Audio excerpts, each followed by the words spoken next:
Resident Evil es una de las sagas de videojuegos que más me gusta, y es una de las pocas que todavía sigue vigente después de tantos años. Tengo muy buenos recuerdos de cuando tenía 6 o 7 años y me cagaba en las patas jugando la trilogía original en un televisor Noblex con mi PlayStation 2 chipeada en un DVD con el nombre escrito con marcador que mi primo mayor grabó para después regalármelo. Hermosos recuerdos tercermundistas. Hablé de la franquicia en mi video del mod perdido de Resident Evil 2 y brevemente en mi video sobre el juego olvidado D. También hablé de eso en mi video del mejor personaje de los videojuegos. Pero a diferencia de estos últimos dos, Resident Evil o Biohazard, como se lo conoce en Japón, sí pudo trascender su primera entrega y volverse una saga obligatoria en cada consola de la nueva generación. Yo mismo creo que jugué a todos los Resident Evil. Sí, incluso al Gaiden y donde resulta que todo era un sueño flashero de la Clara. Todos menos los últimos dos y el Revelation. Después de la caca que fue el primero, ni me molesté en jugar a la segunda entrega.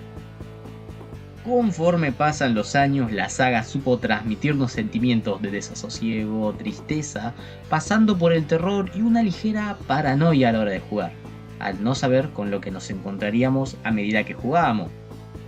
Como cuando estás disparando bien Agustín en el lago para recoger un poco de pescado y la salamandra sale del agua y te hace insta-kill. Y vos te quedas tipo... Eduardo Snap dice, cuando llegues al muelle antes de subirte a la lancha disparas al agua. Ok.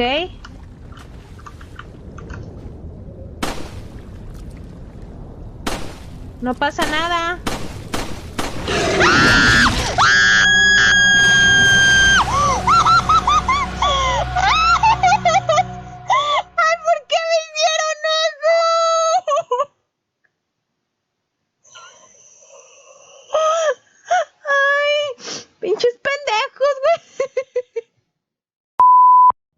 Y para revivir un poco esa linda angustia que nos transmitían los juegos, en este video vamos a ver algunos momentos en los que para mí fueron los más tristes y choqueantes de la entrega. No tienen ningún orden, pero la verdad, ya que cada persona de seguro los experimentó todo a su manera. Tal vez los momentos que más me traumaron a ustedes no les movió ni un pelo y viceversa. Pero sin más paja, comencemos con el video.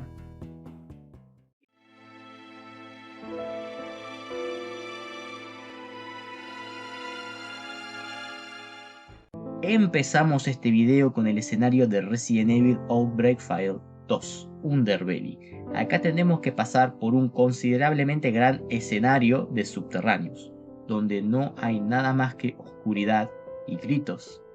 Este escenario en su momento supo transmitir esa sensación de claustrofobia y ansiedad opresiva la primera vez que lo jugamos, y el nivel de detalle y ruido ambiental lo único que hacía era sumergirnos cada vez más en ese terror opresivo de recorrer los andenes y pasillos oscuros completamente desarmados y con ninguna pista de lo que debíamos hacer.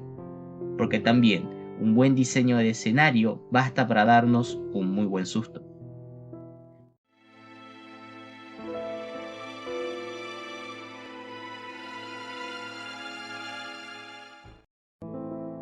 El remake del videojuego original de Resident Evil fue la versión que el director original de la franquicia, Shinji Mikami, quería para el primer Resident Evil de la PlayStation 1. Y vaya que lo consiguió, no solo con mejores gráficos y con nuevas mecánicas, sino también agregando nuevos enemigos que, la primera vez que lo jugamos, no teníamos ni la menor idea que estaban ahí, hasta que era tarde. Recuerden, este juego salió a mediados de los 2000 y muchos no teníamos internet en esa época y no podíamos mantenernos informados del contenido del juego. Imagínense la cara que habrán puesto los que conocieron de improviso a los Crimson Head.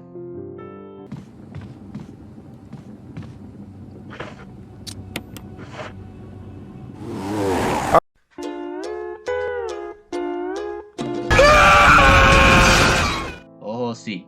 La manera de ponerse de pie de estos zombies resucitados bastaban para ponernos los pelos de punta, y de seguro a más de uno le hizo pegar un muy buen grito en el cielo al ver que no solo era más resistente que los zombies originales, sino también podían correr y, para colmo, abrir puertas. Estas criaturas fueron el causante de pesadillas de un sinfín de niños y jóvenes que jugaron en su momento el juego los primeros años de su lanzamiento.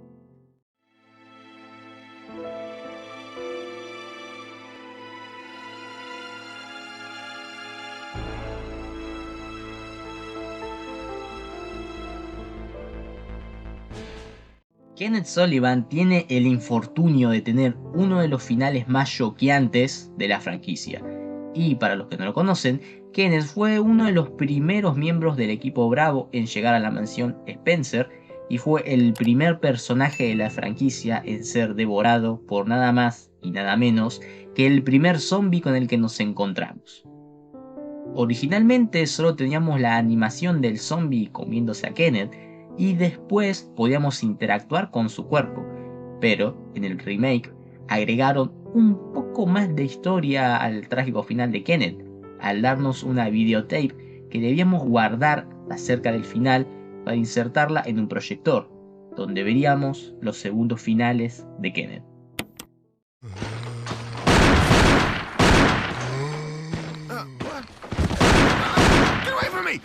No! Hey! No!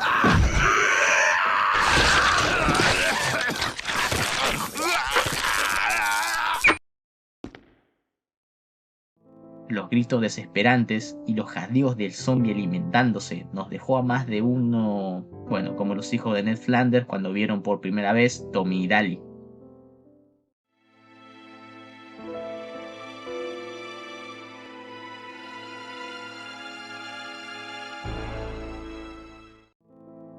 Murphy fue uno de los personajes que solo tiene escasos segundos en pantalla en la tercera entrega de Resident Evil 3, y fue la segunda persona en aparecer moribunda previa a ser transformada en zombie. Murphy compartía una buena amistad con su compañero de equipo Carlos, y en uno de los escenarios desbloqueados de Resident Evil 3 es Carlos quien lo encuentra agonizando en el suelo de la oficina de ventas de Umbrella. A Murphy lo hirieron de gravedad y se había encerrado para retrasar lo inevitable. Murphy sabe que dentro de poco se convertirá en un zombie y le pide a Carlos que lo saque de su miseria y le evite el horror de volverse zombie. Carlos protesta ante el pedido de su amigo, pero termina cumpliendo su petición. Before too late. Kill me! Yeah!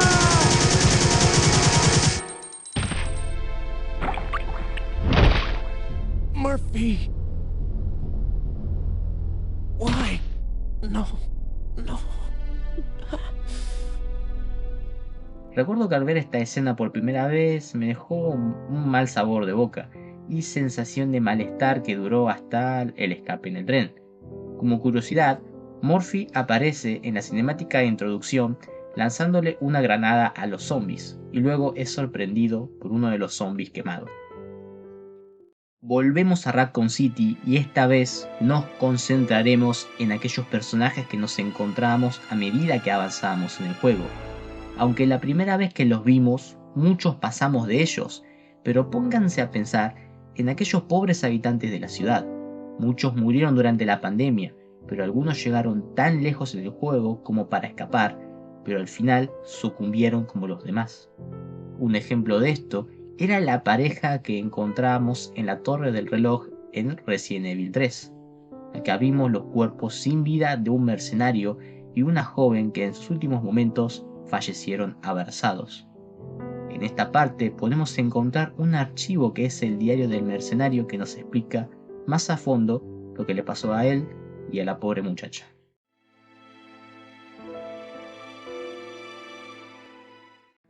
Nuevamente volvemos a Resident Evil Outbreak, y es en este caso los respectivos finales malos de cada uno de los 8 personajes jugables en el escenario final de la primera entrega. Podemos desbloquear estos finales si no abordamos el helicóptero de rescate y no usamos el suero para curarnos del virus. Cada uno de estos finales muestra a nuestros protagonistas completamente resignados a una muerte inminente y esperan pacientemente por el misil que pronto impactará para terminar con la epidemia de la ciudad, y nos deja a nosotros como espectadores del trágico final de aquellos personajes a los que aprendimos a tomarles cariño a medida que jugábamos. Ciertamente finales más que desoladores para personajes que llegaron tan lejos para que al final no consiguieran escapar.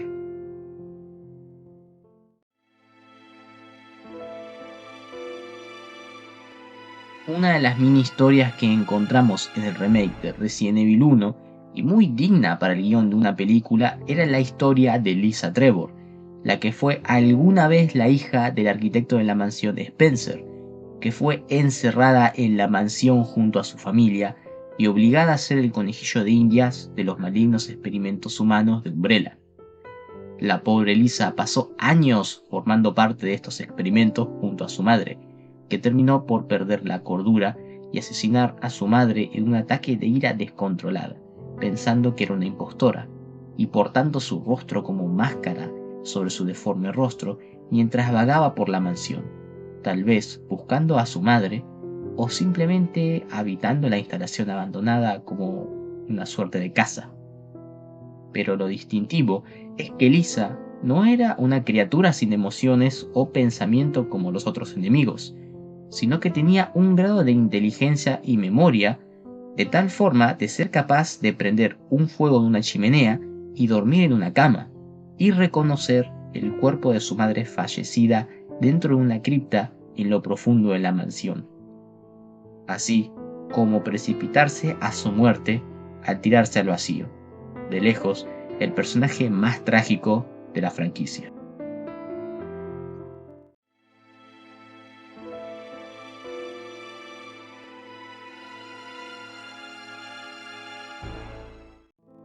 ¿Recuerdan al señor con el que nos topamos en el Resident Evil 3? Este civil, visiblemente asustado, se encierra después de gritarle a Jill dentro de un container y rehusándose a salir.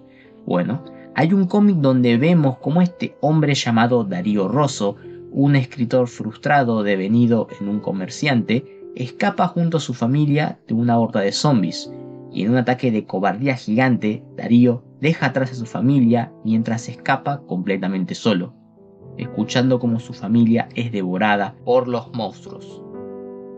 Cuando nosotros volvemos al principio del escenario, encontramos a un Darío siendo comido por un grupo de zombies que pudieron irrumpir en su escondite. Lo curioso es que si agarramos el camino largo hacia el almacén donde se encuentra Darío, nos encontramos con una joven escapando de los zombies, y mientras gritaba por ayuda, se dirigía al mismo lugar donde estaba Darío, pero por desgracia llegamos tarde para socorrerla, y sucumbe al mismo destino que Darío.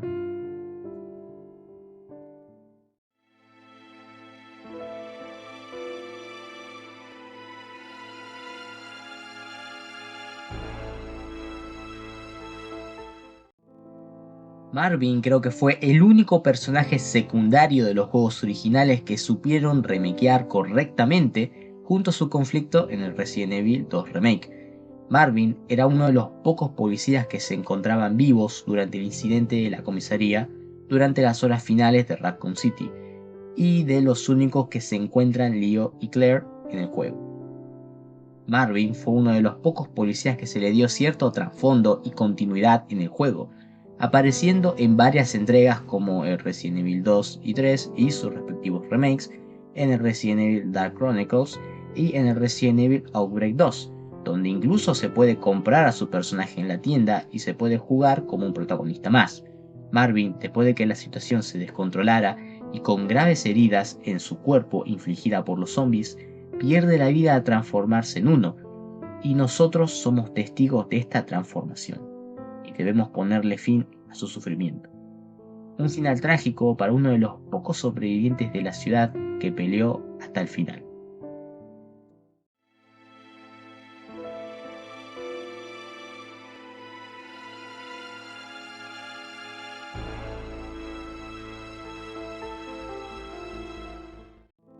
Oh Dios, esto me lleva de regreso. Particularmente la escena que más me traumó de toda la franquicia cuando era niño fueron básicamente los primeros 5 minutos del Resident Evil 2. Para mi yo de 6 años fue una odisea llegar hasta la comisaría de la ciudad, ya arrancando con un grupo de zombies que te tiran encima y vos pariendo para aprenderte los controles, y encima con un arma con pocas balas. Nuestro objetivo era llegar a la comisaría, pero teníamos que pasar antes por la armería de Kendo. Robert Kendo era en lo que parece ser un personaje que tal vez podría sernos de ayuda, pero tuvo un final más que visceral al ser el primer personaje que vemos siendo devorado explícitamente vivo por un grupo de zombies. Recuerdo que quedé en shock de tal forma que apagué la consola de una y no toqué el juego por semanas. Y eso que me faltaba todo un juego por delante. Podría decirse que en el remake le dieron una resolución mejor al pobre Kendo, pero a costa de hacerlo más trágico a su personaje.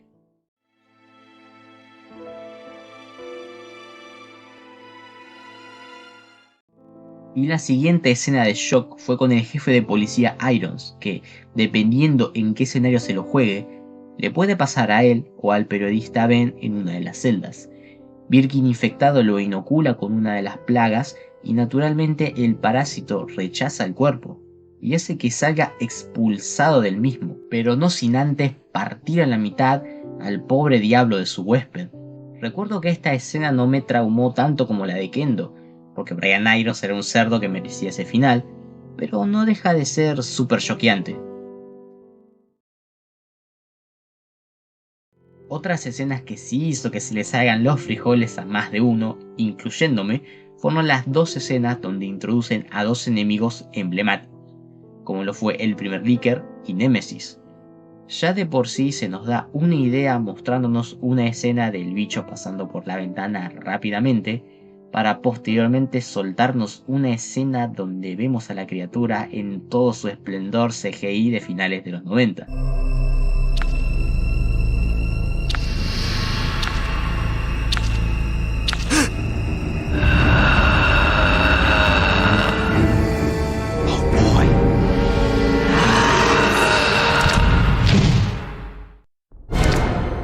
Y por último a la criatura Nemesis, que hay que decirlo, cada vez que aparece lo hacía de tal forma que nos llevábamos un susto mortal.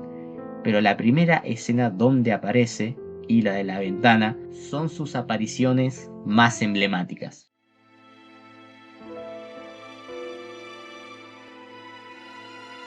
Otro momento comparable en shock a la escena de Robert Kendo se la lleva la muerte de Brad Vickers, el piloto original de los Stars.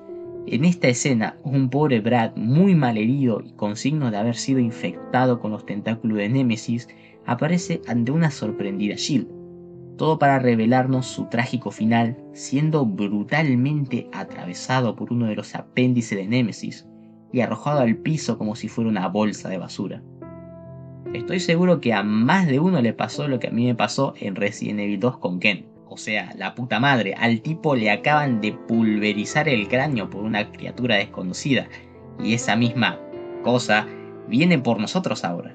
Ciertamente esta escena y el feeling es mucho mejor en la versión original de Resident Evil 3.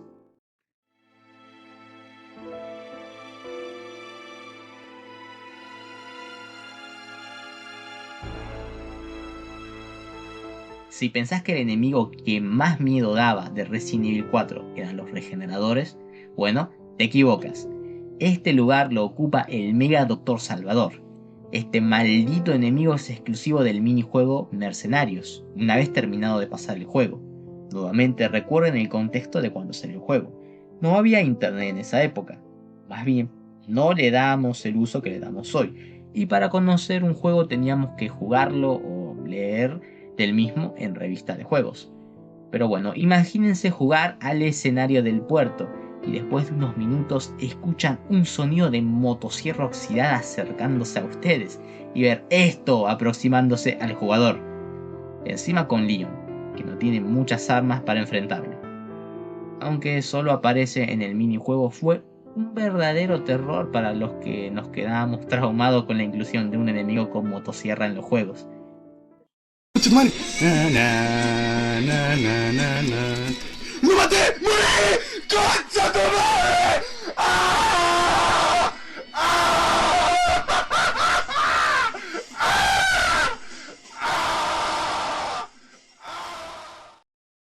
Ya vimos enemigos principales, personajes importantes, pasando por personajes secundarios y terciarios, hasta escenarios completos. Pero entonces, ¿cuál es el momento más triste y choqueante de la franquicia de Resident Evil? Bueno, este momento se lo lleva una oscura animación que pocos conocen de la franquicia, donde tiene el momento más choqueante y desesperanzador de todos. Gracias por los que se quedaron hasta este punto.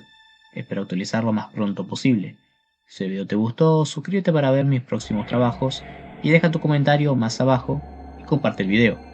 Ayuda a llevar mi gospel a más personas. Nos vemos.